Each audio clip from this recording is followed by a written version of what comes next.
प्यारे भक्तों, जय श्री सीताराम, जय हनुमान। सभी सनातनियों को दिल से राम राम।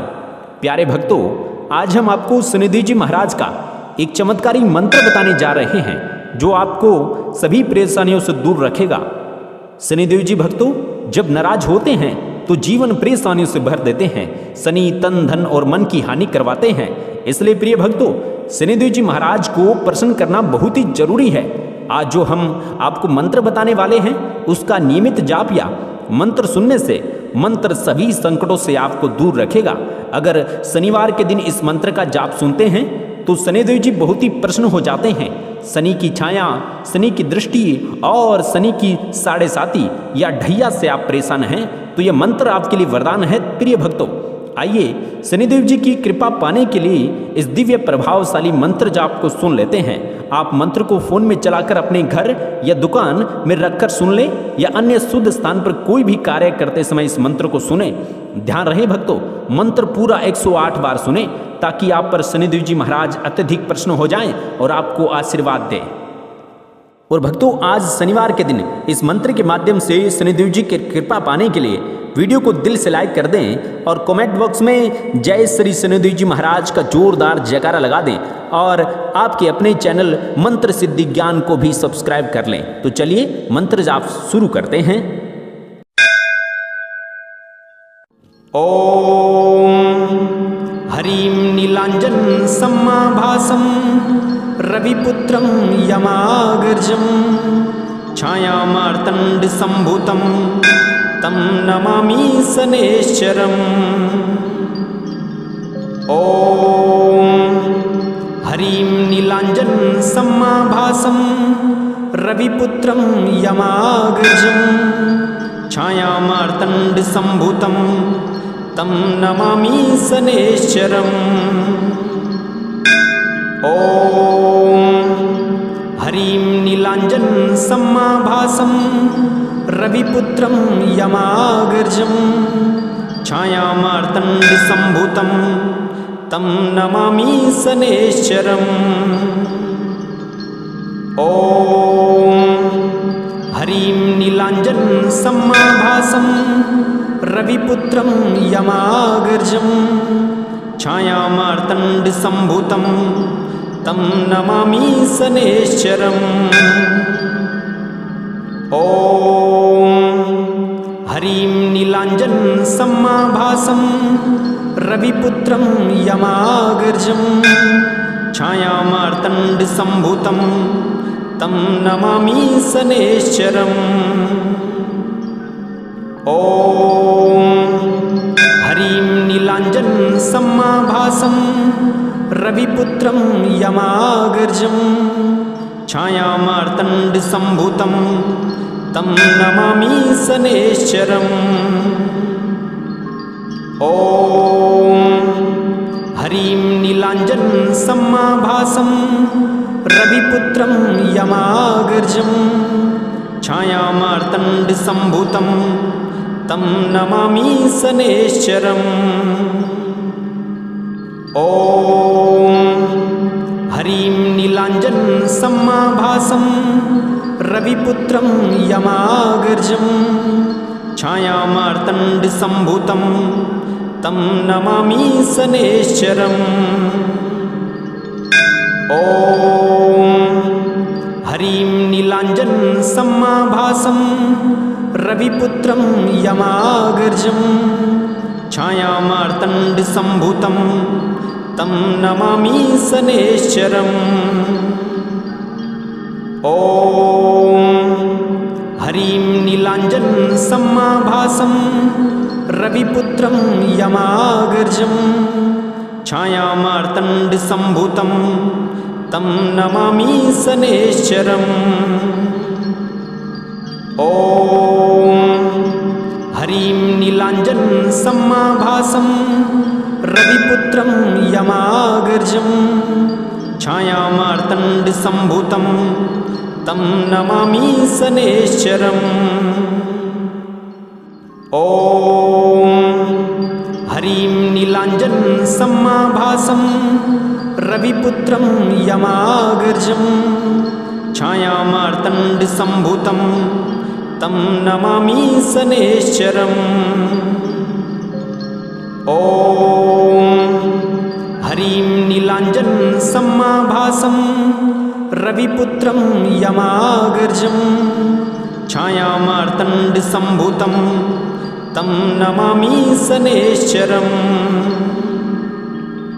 ॐ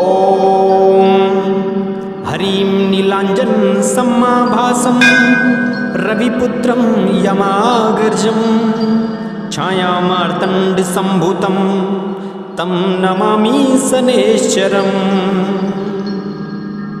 ॐ हरिं नीलाञ्जनसमाभासं रविपुत्रं यमागर्जं छायामार्तण्डसम्भूतं तं नमामि शनैश्चरम्। ॐ हरिं नीलाञ्जनसमाभासं रविपुत्रं यमागर्जं छायामार्तण्डसम्भूतं तं नमामि शनैश्चरम्। ॐ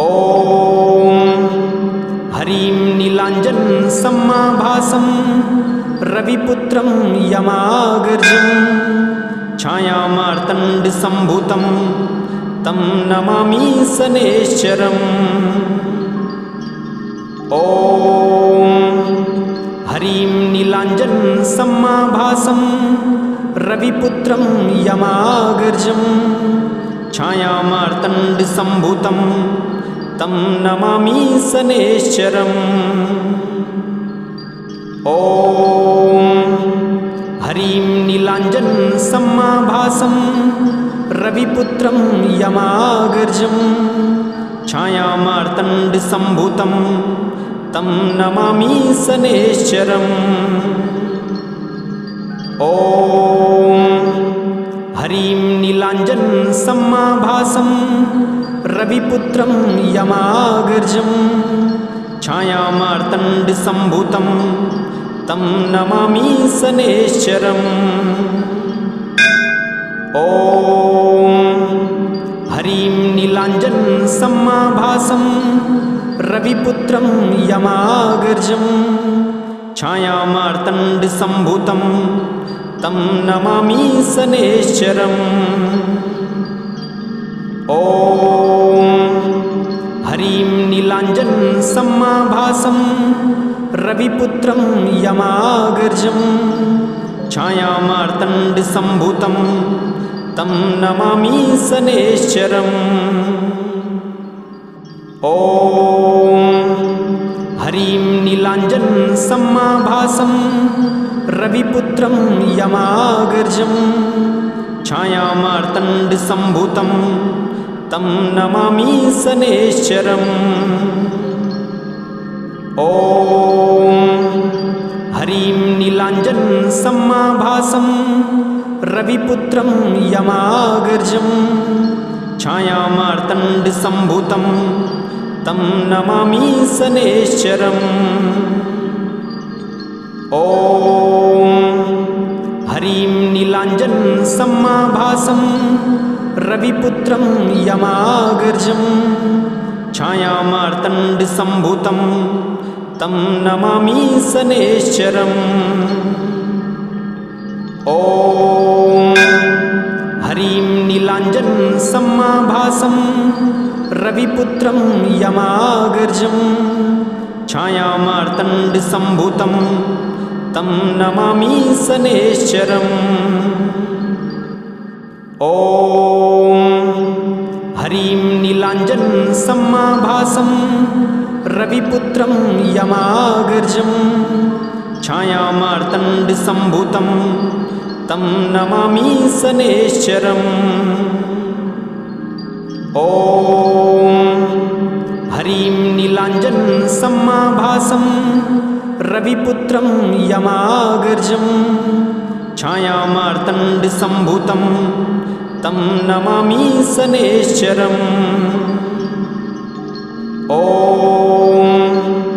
हरिं नीलाञ्जनसमाभासं रविपुत्रं यमागर्जं छायामार्तण्डसम्भूतं तं नमामि शनैश्चरम्। ॐ हरिं नीलाञ्जनसमाभासं रविपुत्रं यमाग्रजं छायामार्तण्डसम्भूतं तं नमामि शनैश्चरम्। ॐ हरिं नीलाञ्जनसमाभासं रविपुत्रं यमाग्रजं छायामार्तण्डसम्भूतं तं नमामि शनैश्चरम्। ॐ हरिं नीलाञ्जनसमाभासं रविपुत्रं यमाग्रजं छायामार्तण्डसम्भूतं तं नमामि शनैश्चरम्। ॐ हरिं नीलाञ्जनसमाभासं रविपुत्रं यमाग्रजं छायामार्तण्डसम्भूतं तं नमामि शनैश्चरम्। ॐ हरिं नीलाञ्जनसमाभासं रविपुत्रं यमाग्रजं छायामार्तण्डसम्भूतं तं नमामि शनैश्चरम्। ॐ हरिं नीलाञ्जनसमाभासं रविपुत्रं यमाग्रजं छायामार्तण्डसम्भूतं तं नमामि शनैश्चरम्। ॐ हरिं नीलाञ्जनसमाभासं रविपुत्रं यमाग्रजं छायामार्तण्डसम्भूतं तं नमामि शनैश्चरम्। ॐ हरिं नीलाञ्जनसमाभासं रविपुत्रं यमाग्रजं छायामार्तण्डसम्भूतं तं नमामि शनैश्चरम्। ॐ हरिं नीलाञ्जनसमाभासं रविपुत्रं यमाग्रजं छायामार्तण्डसम्भूतं तं नमामि शनैश्चरम्। ॐ हरिं नीलाञ्जनसमाभासं रविपुत्रं यमाग्रजं छायामार्तण्डसम्भूतं तं नमामि शनैश्चरम्। ॐ हरिं नीलाञ्जनसमाभासं रविपुत्रं यमाग्रजं छायामार्तण्डसम्भूतं तं नमामि शनैश्चरम्। ॐ हरिं नीलाञ्जनसमाभासं रविपुत्रं यमाग्रजं छायामार्तण्डसम्भूतं तं नमामि शनैश्चरम्। ॐ हरिं नीलाञ्जनसमाभासं रविपुत्रं यमाग्रजं छायामार्तण्डसम्भूतं तं नमामि शनैश्चरम्। ॐ हरिं नीलाञ्जनसमाभासं रविपुत्रं यमाग्रजं छायामार्तण्डसम्भूतं तं नमामि शनैश्चरम्। ॐ हरिं नीलाञ्जनसमाभासं रविपुत्रं यमाग्रजं छायामार्तण्डसम्भूतं तं नमामि शनैश्चरम्। ॐ हरिं नीलाञ्जनसमाभासं रविपुत्रं यमाग्रजं छायामार्तण्डसम्भूतं तं नमामि शनैश्चरम्। ॐ हरिं नीलाञ्जनसमाभासं रविपुत्रं यमाग्रजं छायामार्तण्डसम्भूतं छायामार्तण्डसम्भूतं तं नमामि शनैश्चरम्। ॐ हरिं नीलाञ्जनसमाभासं रविपुत्रं यमाग्रजं छायामार्तण्डसम्भूतं तं नमामि शनैश्चरम्। ॐ हरिं नीलाञ्जनसमाभासं रविपुत्रं यमाग्रजं छायामार्तण्डसम्भूतं तं नमामि शनैश्चरम्। ॐ हरिं नीलाञ्जनसमाभासं रविपुत्रं यमाग्रजं छायामार्तण्डसम्भूतं तं नमामि शनैश्चरम्। ॐ हरिं नीलाञ्जनसमाभासं रविपुत्रं यमाग्रजं छायामार्तण्डसम्भूतं तं नमामि शनैश्चरम्। ॐ हरिं नीलाञ्जनसमाभासं रविपुत्रं यमाग्रजं छायामार्तण्डसम्भूतं तं नमामि शनैश्चरम्। ॐ हरिं नीलाञ्जनसमाभासं रविपुत्रं यमाग्रजं छायामार्तण्डसम्भूतं तं नमामि शनैश्चरम्। ॐ हरिं नीलाञ्जनसमाभासं रविपुत्रं यमाग्रजं छायामार्तण्डसम्भूतं तं नमामि शनैश्चरम्। ॐ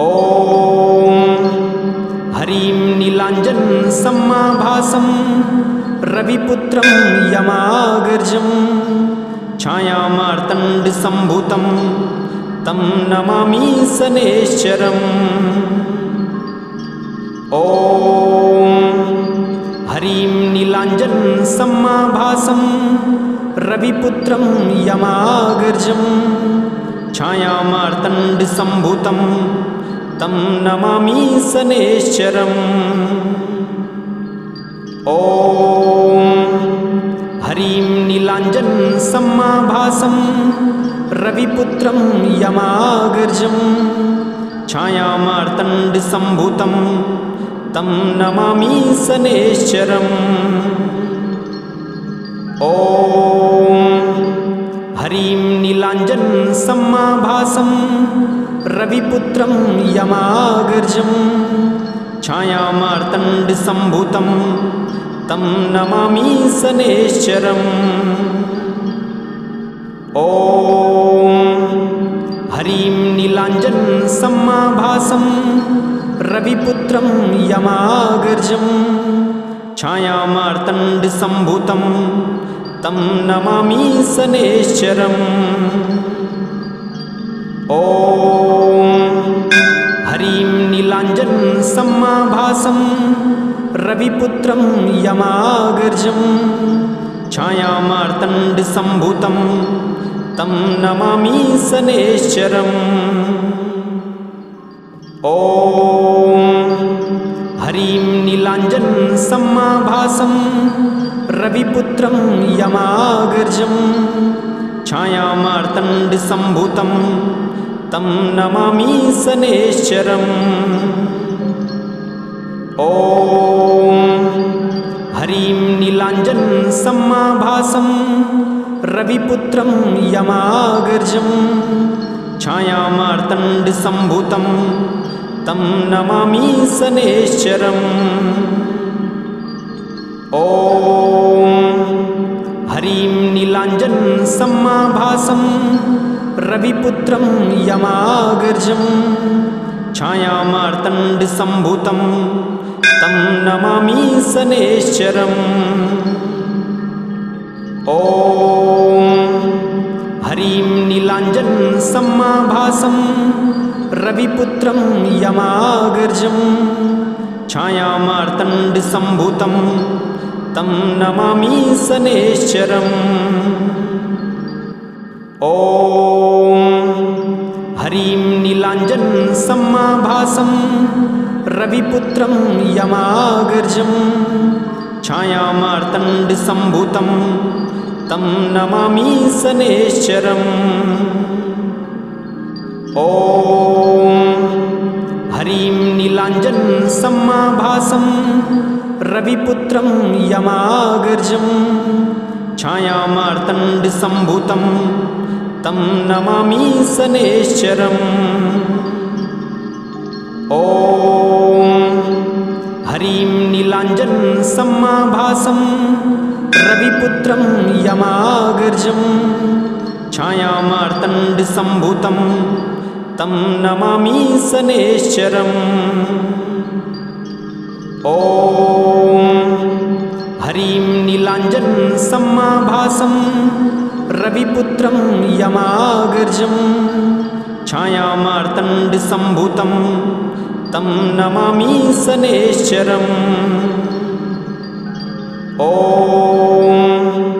हरिं नीलाञ्जनसमाभासं रविपुत्रं यमाग्रजं छायामार्तण्डसम्भूतं तं नमामि शनैश्चरम्।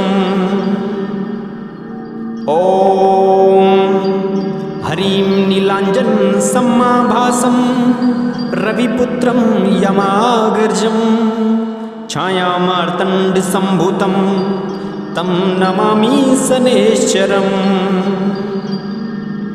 ॐ हरिं नीलाञ्जनसमाभासं रविपुत्रं यमाग्रजं छायामार्तण्डसम्भूतं तं नमामि शनैश्चरम्। ॐ हरिं नीलाञ्जनसमाभासं रविपुत्रं यमाग्रजं छायामार्तण्डसम्भूतं तं नमामि शनैश्चरम्। ॐ हरिं नीलाञ्जनसमाभासं रविपुत्रं यमाग्रजं छायामार्तण्डसम्भूतं तं नमामि शनैश्चरम्। ॐ हरिं नीलाञ्जनसमाभासं रविपुत्रं यमाग्रजं छायामार्तण्डसम्भूतं तं नमामि शनैश्चरम्। ॐ हरिं नीलाञ्जनसमाभासं रविपुत्रं यमाग्रजं छायामार्तण्डसम्भूतं तं नमामि शनैश्चरम्। ॐ हरिं नीलाञ्जनसमाभासं रविपुत्रं यमाग्रजं छायामार्तण्डसम्भूतं तं नमामि शनैश्चरम्। ॐ हरिं नीलाञ्जनसमाभासं रविपुत्रं यमाग्रजं छायामार्तण्डसम्भूतं तं नमामि शनैश्चरम्। ॐ हरिं नीलाञ्जनसमाभासं रविपुत्रं यमाग्रजं छायामार्तण्डसम्भूतं तं नमामि शनैश्चरम्। ॐ हरिं नीलाञ्जनसमाभासं रविपुत्रं यमाग्रजं छायामार्तण्डसम्भूतं तं नमामि शनैश्चरम्। ॐ हरिं नीलाञ्जनसमाभासं रविपुत्रं यमाग्रजं छायामार्तण्डसम्भूतं तं नमामि शनैश्चरम्। ॐ हरिं नीलाञ्जनसमाभासं रविपुत्रं यमाग्रजं छायामार्तण्डसम्भूतं तं नमामि शनैश्चरम्। ॐ हरिं नीलाञ्जनं समाभासं रविपुत्रं यमागर्जं छायामार्तण्डसम्भूतं तं नमामि शनैश्चरम्। ॐ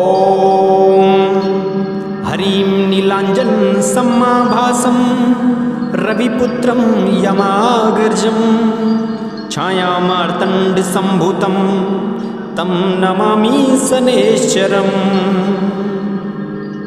ॐ हरिं नीलाञ्जनं समाभासं रविपुत्रं यमागर्जं छायामार्तण्डसम्भूतं तं नमामि शनैश्चरम्। ॐ हरिं नीलाञ्जनं समाभासं रविपुत्रं यमागर्जं छायामार्तण्डसम्भूतं तं नमामि शनैश्चरम्। ॐ हरिं नीलाञ्जनं समाभासं रविपुत्रं यमागर्जं छायामार्तण्डसम्भूतं तं नमामि शनैश्चरम्। ॐ हरिं नीलाञ्जनं समाभासं रविपुत्रं यमागर्जं छायामार्तण्डसम्भूतं तं नमामि शनैश्चरम्। ॐ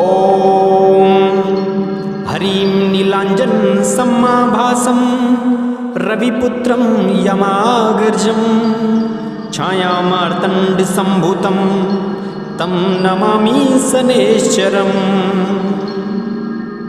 ॐ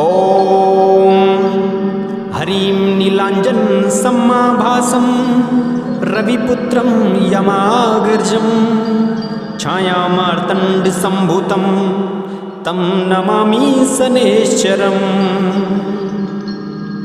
ॐ हरिं नीलाञ्जनं समाभासं रविपुत्रं यमागर्जं छायामार्तण्डसम्भूतं तं नमामि शनैश्चरम्। ॐ हरिं नीलाञ्जनं समाभासं रविपुत्रं यमागर्जं छायामार्तण्डसम्भूतं तं नमामि शनैश्चरम्। ॐ हरिं नीलाञ्जनं समाभासं रविपुत्रं यमागर्जं छायामार्तण्डसम्भूतं तं नमामि शनैश्चरम्। ॐ हरिं नीलाञ्जनं समाभासं रविपुत्रं यमागर्जं छायामार्तण्डसम्भूतं तं नमामि शनैश्चरम्। ॐ हरिं नीलाञ्जनं समाभासं रविपुत्रं यमागर्जं छायामार्तण्डसम्भूतं तं नमामि शनैश्चरम्। ॐ हरिं नीलाञ्जनं समाभासं रविपुत्रं यमागर्जं छायामार्तण्डसम्भूतं तं नमामि शनैश्चरम्। ॐ हरिं नीलाञ्जनं समाभासं रविपुत्रं यमागर्जं छायामार्तण्डसम्भूतं तं नमामि शनैश्चरम्। ॐ हरिं नीलाञ्जनं समाभासं रविपुत्रं यमागर्जं छायामार्तण्डसम्भूतं तं नमामि शनैश्चरम्। ॐ हरिं नीलाञ्जनं समाभासं रविपुत्रं यमागर्जं छायामार्तण्डसम्भूतं तं नमामि शनैश्चरम्। ॐ